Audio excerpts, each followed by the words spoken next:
All right. Hey, everyone. Welcome to the Tellor Community Call, December 29th, the final community call of 2020. Um, really exciting. We're going to be doing the year in review today. So hopefully you guys are ready for that. But other big news. So Bitcoin, another week, another all-time high. Always super exciting time to be in the space because you never know sort of where it's going to lead. It's exciting. We'll see where it goes, where it leads alts, where it leads. Um, so stay tuned. But as far as news goes, the quick kind of beginning news. The first thing, V 2.6. I know you all are anxiously awaiting this change. Uh, we're going to put it up to a vote in 2 weeks. So 2 weeks from today, you can plan on the vote. We'll be deploying to Rinkeby this week and testing it out there. Well as continuing testing. We just pushed everything to master today. Feel free to kind of play around with it.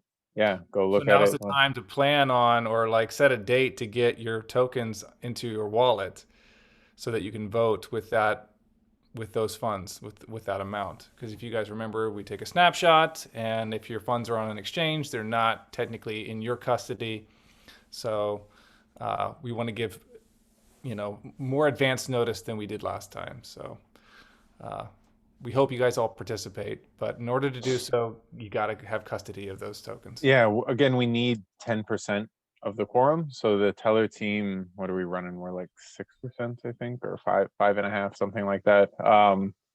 So we get us like halfway there. And then the miners. So if we get all the miners to vote, I think all the miners should vote. I don't, maybe there's probably some miners out there who are against this.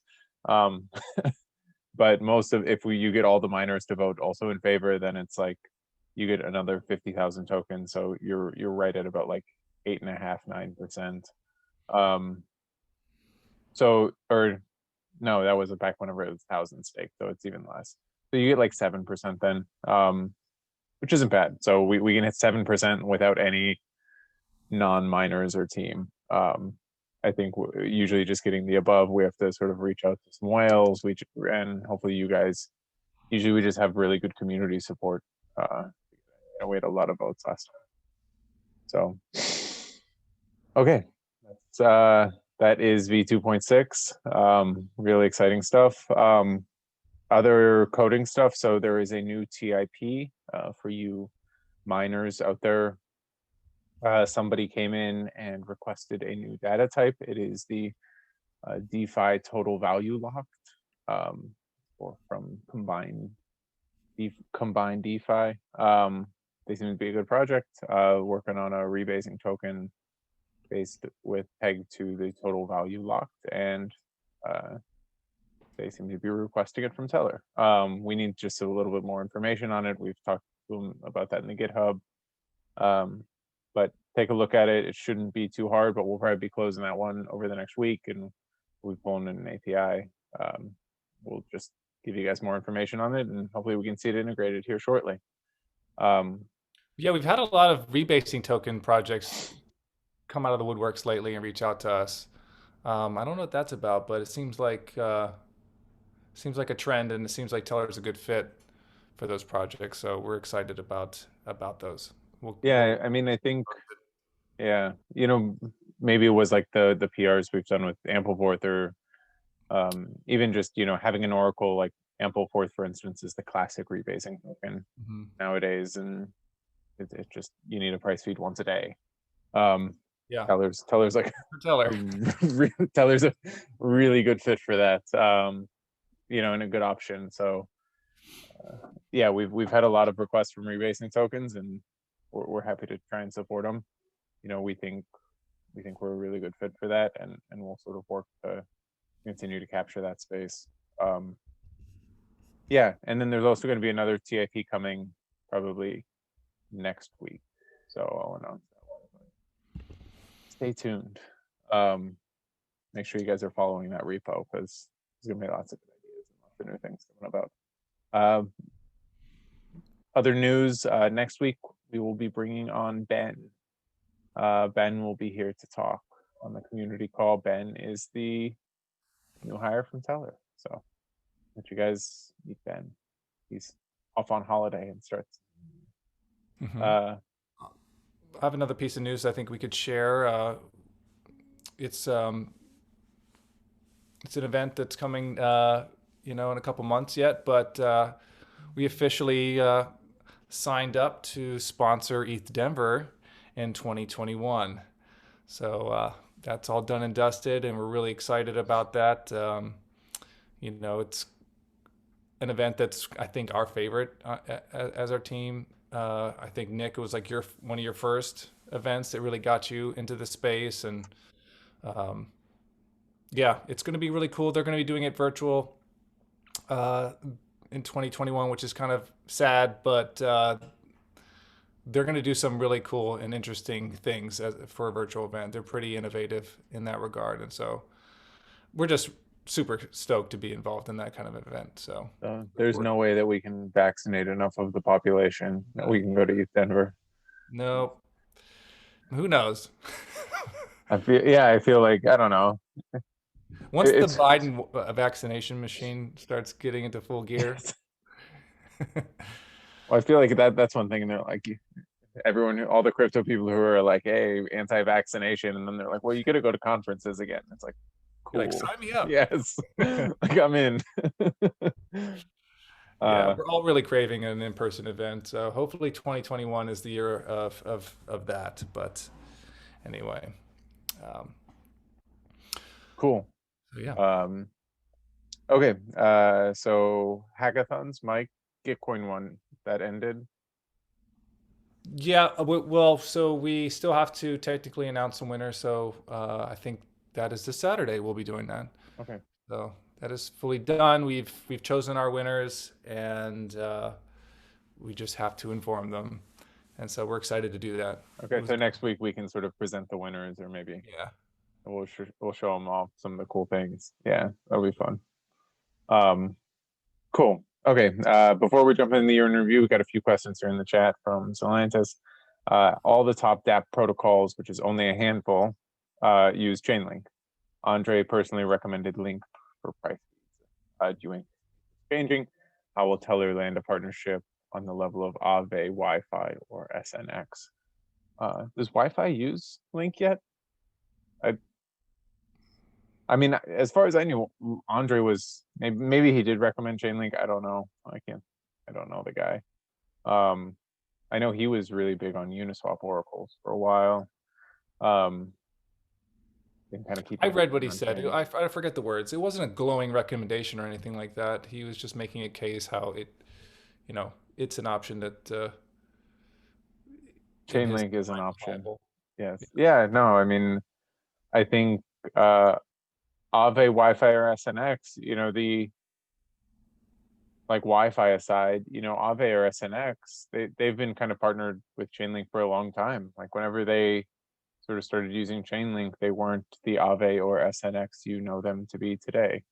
They were much smaller protocols, and they grew over time. I think part of landing a partnership on the size of Aave or SNX is landing a small partnership and seeing it grow to the size of Aave or SNX. I definitely think that's where it's going to come from.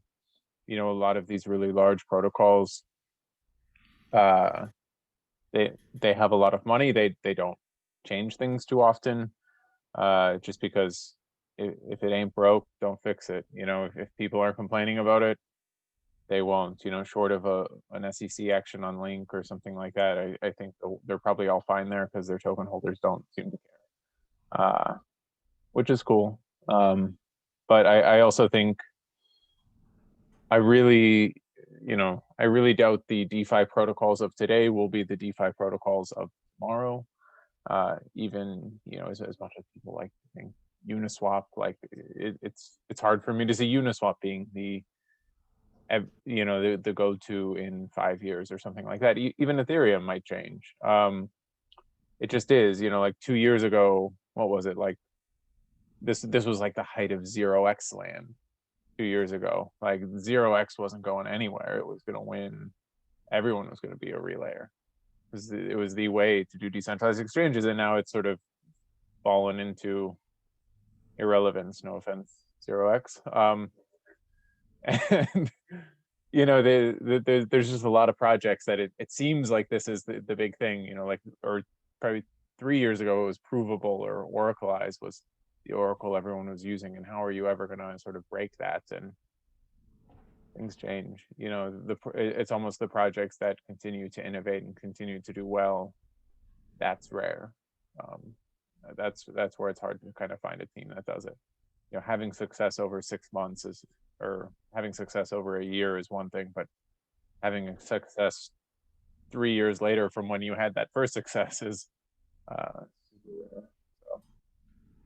somebody said, and then next question, at what point would you concede there just isn't demand by top DeFi projects for a proof of work oracle? And he says Wi-Fi uses Link. Yeah, no, I'll look into Wi-Fi using Link. Sure, I think, as far as conceding would go, I think we are kind of considering and always have been sort of checking ourselves as far as what assumptions we make and where it sort of makes sense to change the code and alter. If we definitely feel like there's people interested in using us, or else we sort of would have changed already.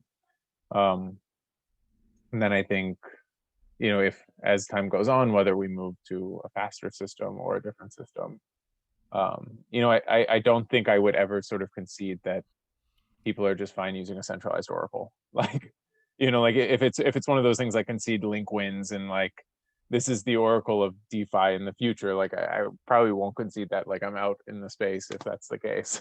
Like, it's just, it's like sort of conceding like Ripple wins and the whole world is going to just use Ripple, and Ripple's going to be the cryptocurrency of payments and the future of money. Like, no, like it's not. It's yeah. So I maybe the future of oracles or the future of getting data on chain might not be the current design we have with Tellor. I doubt it will be. But I definitely don't think it's one of the current projects out there, or else I would concede. So Yep. so that's Yeah, in summary, we're playing a long-term game here based off of our beliefs of what crypto is all about, and we're trying to drive it faster as much as we can and influence where we can the trajectory of the space. But there's almost only so much we can do, and we're very positive that the new crop of projects that are coming out are interested, and there is a demand that's burgeoning that doesn't look like the Aves of the world or the synthetics of the world. So yeah, and I mean, like, whenever Aave and SNX, like SNX kind of started using Chainlink really before we were launched, even. It was they picked Chainlink right around the time when we were coming out, and whenever like a new project's just coming out, like I understand if they used Chainlink at that time, like we sort of were, no one had ever heard of us, and it was sort of understandable, and there weren't really any other options that were even halfway decent. There was no Uniswap, there was no anything. So it's understandable whenever projects that launched a year or so ago used a more centralized solution.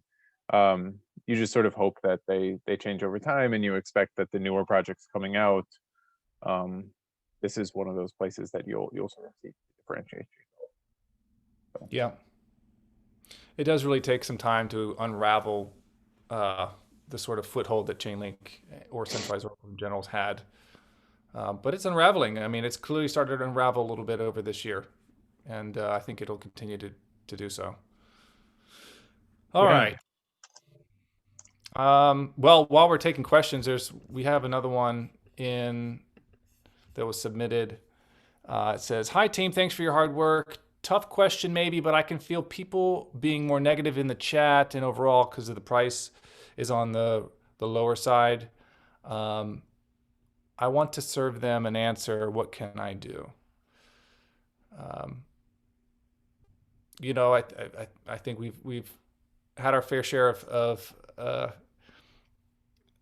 of both ups and downs in the chat, and it just kind of like the comes with the territory.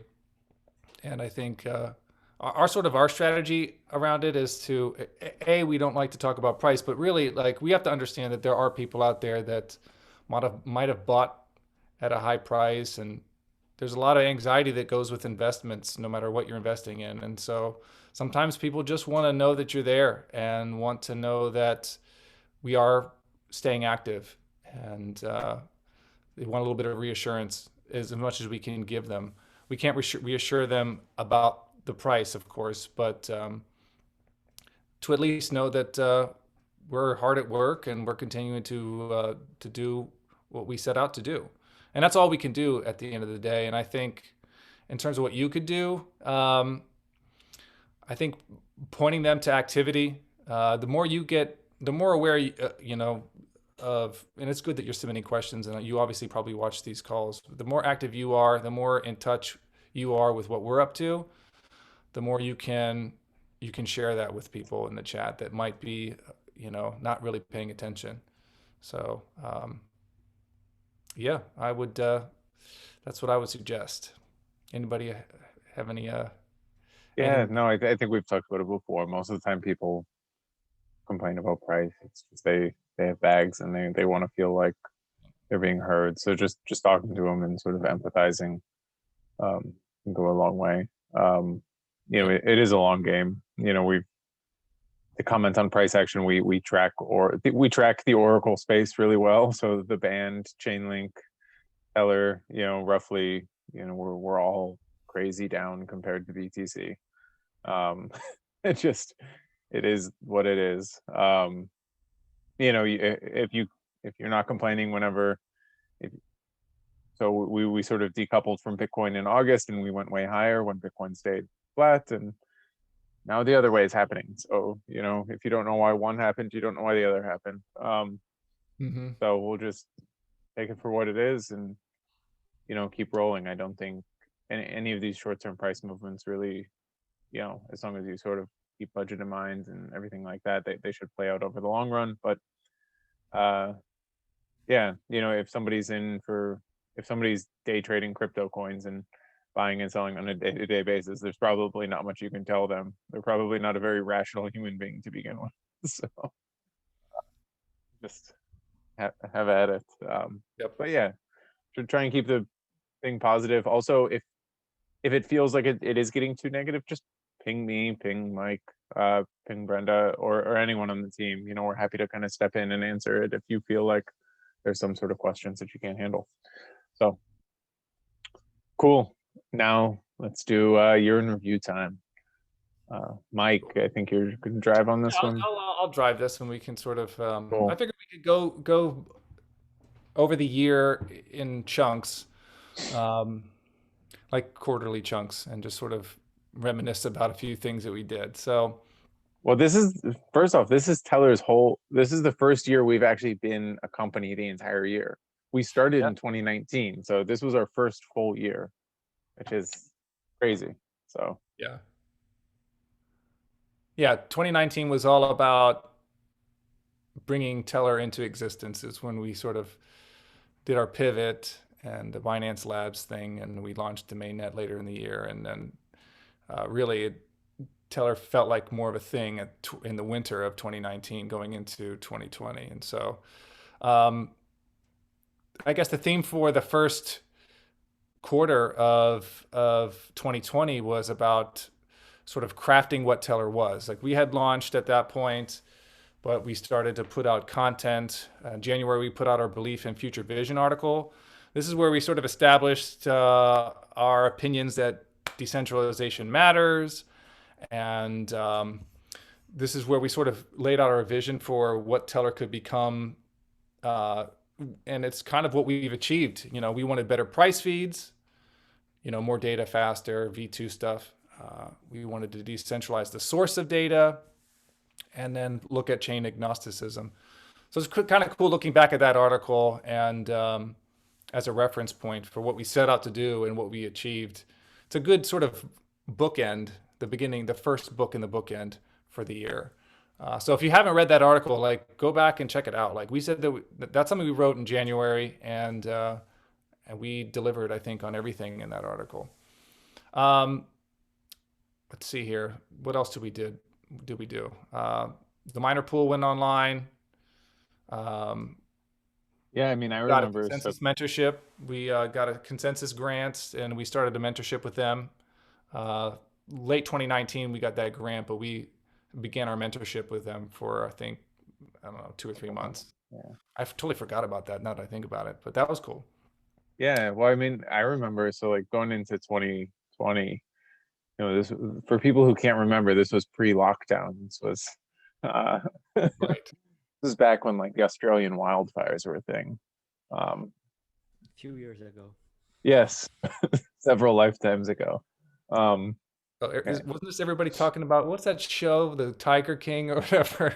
Well, that was after the lockdown started. That was like the first big show in the lockdown. But anyway, no, I remember like so in December, like late December, we had just launched GPU mining in Tellor.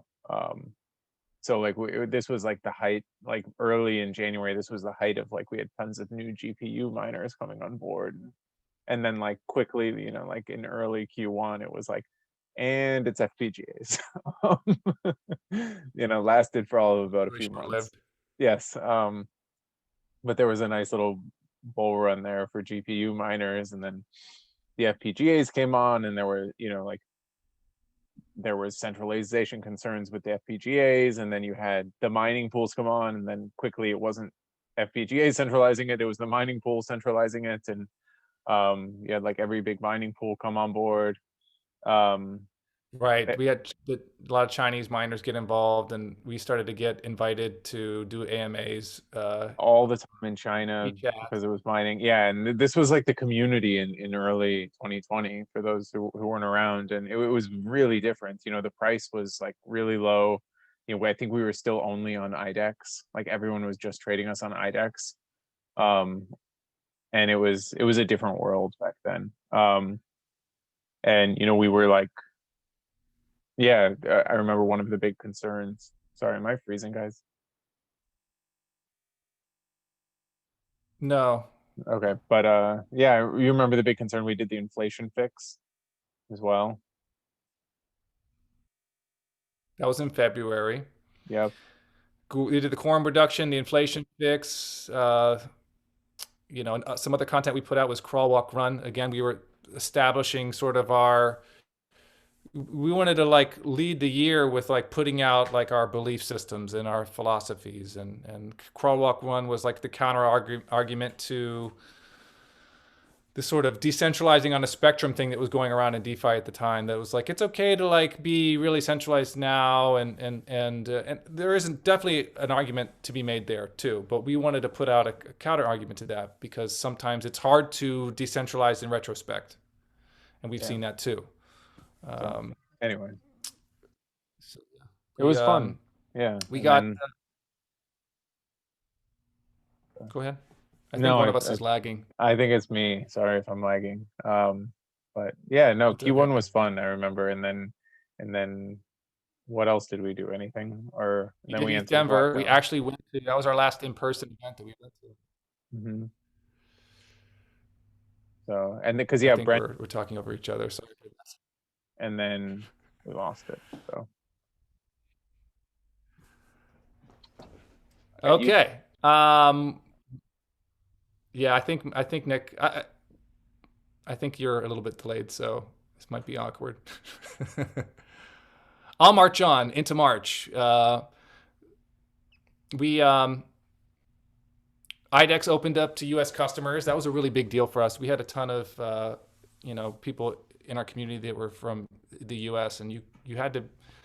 Some people aren't comfortable trading on a VPN, and so that was a big deal for us to finally open up trading to U.S. customers. And I mean, even just thinking back to that time, it's interesting how big a deal that was for us. I mean, we're a U.S. team, but I mean, now we're on every freaking exchange you can be on. So, but there was a time where it was really just IDEX, and it served us really well. Also around this time, we had our first few big interviews in quarter one with Blockchain Brad, who we should give a shout out to.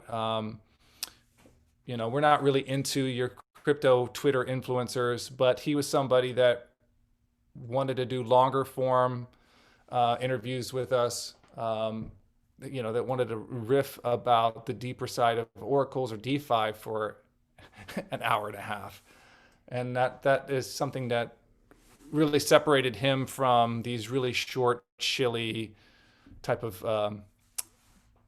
interviews that we didn't want to do. So we did a number of those in quarter one of this year, and I think that really helped sort of spread our Twitter reach. And I think this is around the time that I think our Twitter started to like consistently grow in terms of followers. We also did we did a number of AMAs, so we sort of slowed down on those, but we had a sort of a big round of listing on Asian exchanges, and so we did a bunch of AMAs with them as well. We also put out our Oracle Best Practices article, which has been one of our I guess one of our most read articles, and I think it's still really relevant. And so, we used that article to as content for conferences that we were invited to speak to later in the year that summer. And so that was really a really important piece of material that we crafted that became people were really interested in it. I don't know how many times, Nick, you did an Oracle Best Practices talk, but it was definitely a few. So let's move into quarter two. What are the big things here? April, May, June. The spring. This is when we first started to look into virtual conferences, and really we felt we were, the price was growing a little bit, and we had a little bit of a budget now to okay, what could we do? Maybe we could actually sponsor an event and not just go to an event. We can actually sponsor one. And I think it was also it was good in a way that the world was on lockdown, because all these conferences became virtual and the price goes down for sponsors. So it was kind of serendipitous for us that we were in a good position to be able to afford it, to be blunt. And so we did. Over the summer, there was a number of events with Dystopia Labs, and the first one I think was called DeFi Discussions. I don't need to go through all of them, but if I recall, quarter two was really about sort of spreading our wings, so to speak. And this is also behind the scenes. Nick, you can go into this, or anybody else. This is when we really started to shift into gear for V2 development, on the development side. I don't know if you want to sort of take us through our thinking at that time when it came to V2. I know it was a long time in the works.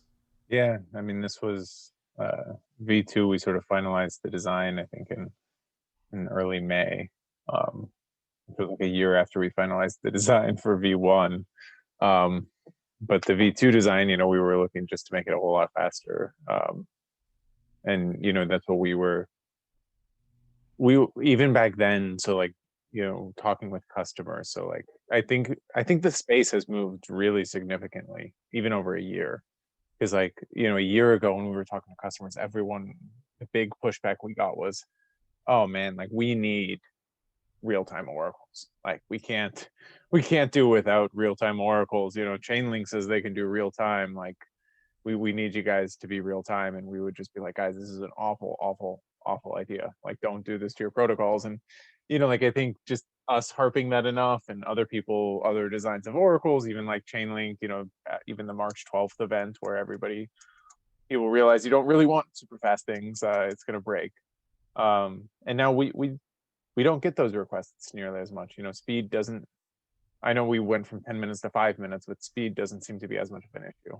So I think that's been a really good piece, a good thing that we've done for the space, and hopefully people continue to sort of realize that. But uh, yeah, the V2 design, and then also, the price was going up, so we did reduce the stake a little bit in V2. So the stake went from 1,000 to 500 just because it's getting kind of prohibitively expensive. And gas prices also really became an issue. So, starting around Q2 of last year, this was the beginning. Q3 was really the death of Ethereum almost, with gas prices. Luckily, it come down since, but it was rough. So we were just being thrown curveball after curveball as far as really the Tellor Oracle design in general works. It's a completely different system when gas is free, basically. Back whenever it's 1 GWh or under, it's a completely different system whenever it's 100 GWh. Like, you really things need to change, and that's what we realized, and we're even making some new changes with V2.6, still trying to catch up to this whole shift in the Ethereum space. And this was also because of that we started to, we had been thinking about it before that, of course, but this is when we started to ramp up our sort of thinking around, well, if we have to leave Ethereum, what do we do? If we want to work on other chains as well, what are some structures that we could do to work on other chains? And so from that painful period with gas prices, it spurred a lot of creativity, and it's something I think I want to express it. Like, sort of, we're proud of how our team handles those situations where when things get tough, we get creative and we start thinking of things and iterating on things, and we get ideas from this stuff. And so we're going to continue to do that as the space evolves. Also, Q2, towards the end of Q2, we started to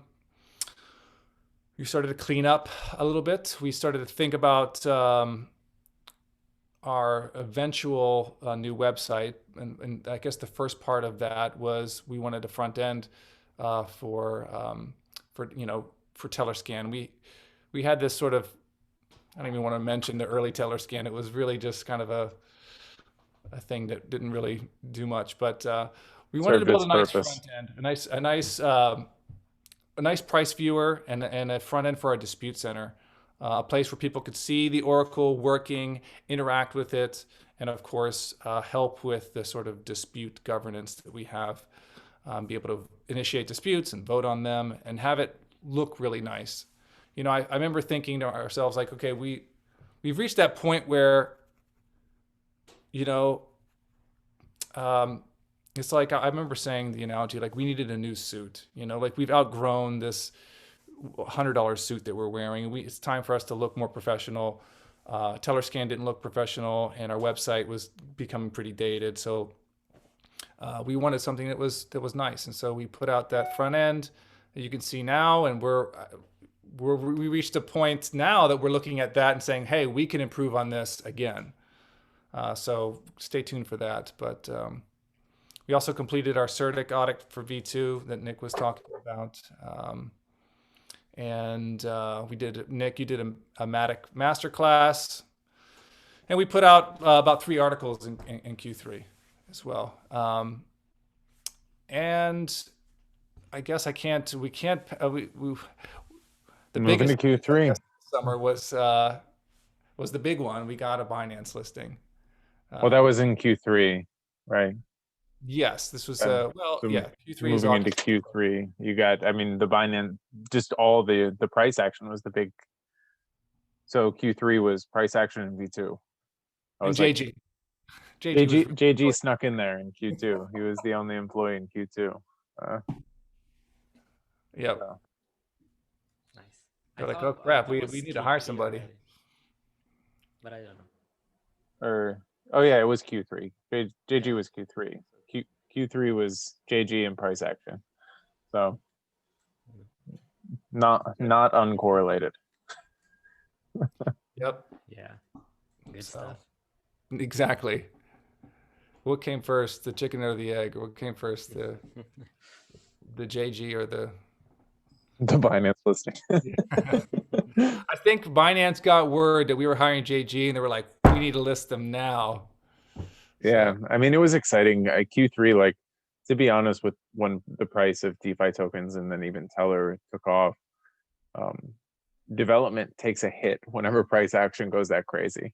Just because like we had interviews, we had, people would like we were on more podcasts. Everything was like we were really busy. We were hiring, so because we had budget to hire, so like we were busy doing things that weren't as development related. So that's like the price action is always really fun and it's good, but if you actually want to get things done, you want a bear market. You want a nice flattish bear market, because then your developers can actually code and your team's not constantly looking at and dealing with the price. So yep.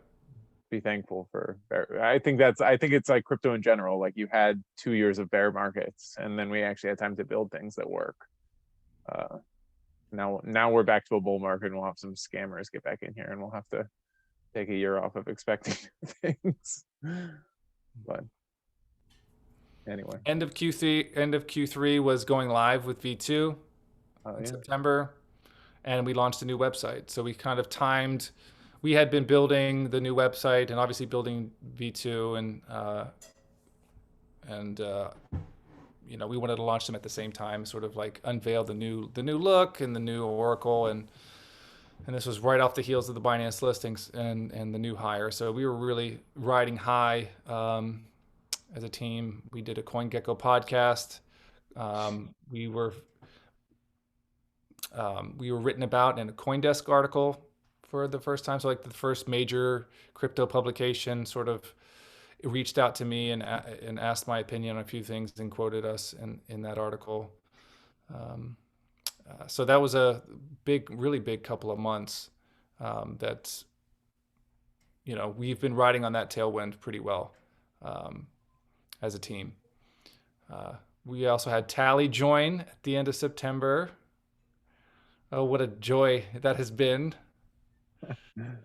I have to say, Tally, you've far surpassed any expectations any company could have of an intern. So that was a really good. We were really happy that you joined then. So going into Q4, I would say the big theme of Q4 was really the sort of leap of faith of decentralizing and tossing the admin key. So, that's what happened for you guys that don't recall or are new. Our project had an admin key. An admin key basically sort of gives the developers sort of control over the code to change the code at will. Most people have admin keys for security reasons, not for malicious reasons, but it's a very strong point of centralization. Basically, if you have an admin key, you can do anything you want with the protocol, including a rug pull or things like that happen. But it's important for us to have that, in the beginning of the protocol, so that we could make rapid upgrades when we needed to, as you're sort of, as you're beginning, as you're launching. And so in October, we felt it was a good time that we've grown strong enough to, we had a big enough community. Our Oracle code was strong enough that we felt we could sort of give it away. And by destroying the admin key, we give away sort of control over upgrading the protocol and the future of the protocol to everybody. And so that was a big moment for us. And as well, we added 2 more members. We added Ryan Crossy. So Crossy is I'm sure you guys have, if you guys watch this, you've met him already, but Crossy was another dev, and Ryan was our first non-dev hire on the biz dev side. So, and let's see here. We also did our first TIP, a Teller Improvement Proposal, which is the first upgrade that we did using the token voting system, the sort of non-admin key upgrade. So that was We mentioned at the top of the call that we have another TIP coming through with 2.6, and so that was our first time like trying to get an upgrade through and have you guys vote on it, and it was a resounding success. You know, we were worried at first, but it went through really well, really strongly. So yeah, and Q4 was it was good. I mean, you're starting to see really just, you know, even Q3 and people started reaching out to us, but way more in Q4. People started reaching out to us, starting to integrate us. You know, I know it feels like we don't have any big integration partners, but you know, people have been tipping and somebody's reading values on chain. So you saw kind of people tipping without telling us, which has always been the goal. And I think the first time that like that happened a few times in Q4 with people who, you know, people would throw tips at random things and we're like, who's doing this? Like, we have no idea. And it's like, that's kind of the goal, I guess, is to have a bunch of people who we don't know are using our protocol, but it works. So, you know, that was cool to see in Q4. Obviously the growth of the team, and then yeah, just kind of some of the other things that we're working on. Everyone's really the code, you know, with the hire of Crossy and with the hire of JG, especially, like the code, it's taken this whole new level of professionalism in it. You know, if you go to our GitHub, it doesn't look like the GitHub from a year ago. It looks like a repo that's maintained by a bunch of professional coders and not economists like myself and Brenda. So it looks really good. No offense, we need work. And they whip our code into shape, and it's more robust, it's better tested, and it's prettier. So, you know, we couldn't be happier with that, and we know that it's going to lead to just better things down the road. Yep. You know, even from a biz dev perspective, like biz dev in this industry is really just developer relations, and you know, having a professional repo and good documentation, and just it goes a long way, more so than just, you know, a salesman talking to a salesman. And so you know, I think overall, like the second half of the year, we sort of revamped and professionalized a whole lot of aspect of Tellor, pretty much the whole thing, from the fact that we moved from a 3-person team to a 7-person team, new website, new docs, basically revamped code entirely, V2, you know, so we don't look anything like we did at the beginning of last year, and I think that's a good thing. Yeah, what else can we mention? You know, I have talked about hackathons a bunch, so I kind of like didn't really mention them there. All the hackathons we've done and things like that. It's sowing seeds, guys. You know, you're getting these college students in, and it's really good. And Yes. but I mean, overall, you know, we can just say it's been a great year. The community, I think, overall has just grown tremendously. Like, I think at this time last year we were like at a few thousand members in Telegram, and like we had like 5. I think we probably had like a few hundred addresses holding the Tellor token. It was like nobody. It was tiny. And just the community, the activity, it's growing. You know, everywhere we go, people have heard of Tellor. You know, we're sort of a name that people have heard of, and it's nice. You know, we want to continue to do that. You know, we're talking about the future. You know, what do we see kind of over 2021? We see, I think, integrations first off, and then I think we'll see, you know, we can tease, you know, I think we've teased before, new product lines that Tellor's going to launch. Hopefully we get traction with those as well, and then we also yeah, we just sort of see growth in the space in general as it moves towards our vision of the decentralized world.